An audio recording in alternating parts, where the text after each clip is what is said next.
Hello and welcome to Pandora Astrology's monthly horoscope for Aries. I'm Julia Mijas. And I'm Jamie Kale Miller. Well, Aries, if you're watching this horoscope because Aries is your sun sign, then your birthday is coming up quickly. You've entered your annual mop-up period, which is the last 30 days before your birthday. It's the most powerful time to have your yearly birthday reading. If you get a birthday reading, it really lets you hit the ground running in your new year. You can find a link for that in the description below. So I want to start with career because this really pertains to this whole idea of a mop-up period. It is something that happens in the 30 days before your birthday. And what it pertains to is that things are gathering in your 12th house. And the 12th house is a place of rest. It is a place of taking a pause and just kind of sitting on your hands and waiting and letting the next thing emerge on its own. So it's a house of allowing, which is really, really hard for Aries to do.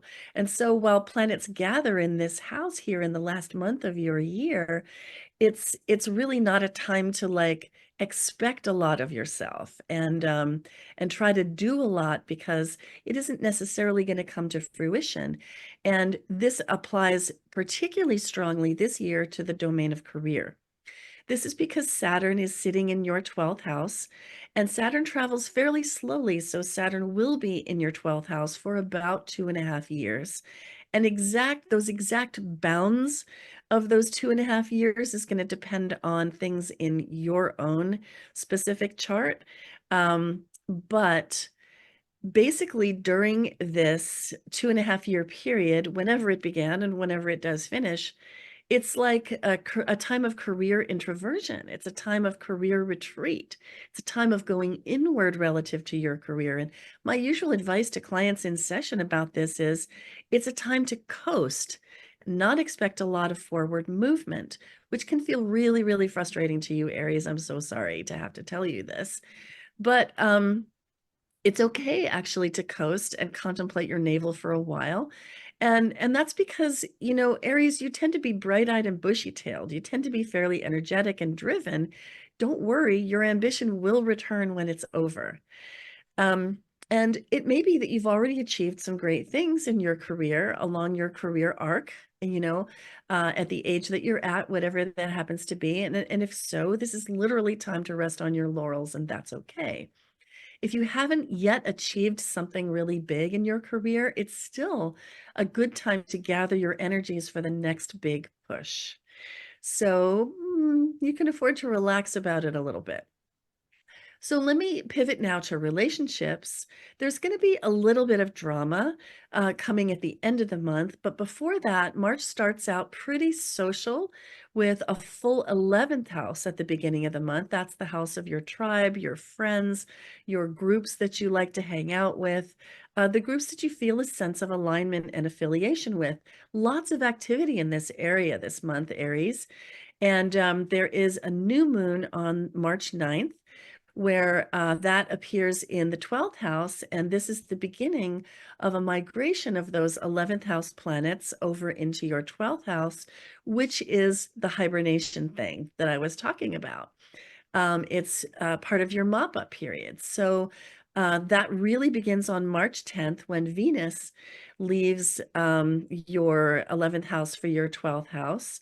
And you just start to pull inward. And if you have a sweetie, you're going to want to pull inward with your sweetie and spend more time at home, more time just like hanging out on the couch and watching movies together, and less time, going out and being social. So Mars is going to follow and enter that 12th house on March 22nd.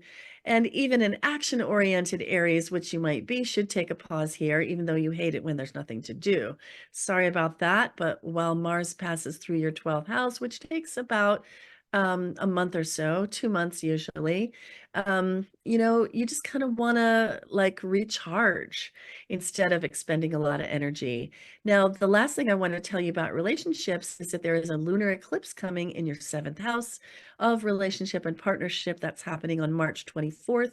Emotions could run high. It could be dramatic. And so watch out for, around the several days surrounding that eclipse, the 2 or 3 days approaching it, the 1 or 2 days after it. Don't let dialogues turn into debates. Don't speak out of anger. Don't unleash your emotions on your partner. Instead, figure out what's fair and reasonable between the two of you around those dates, especially. Hey, Julia, what's up for all those Aries out there about finance?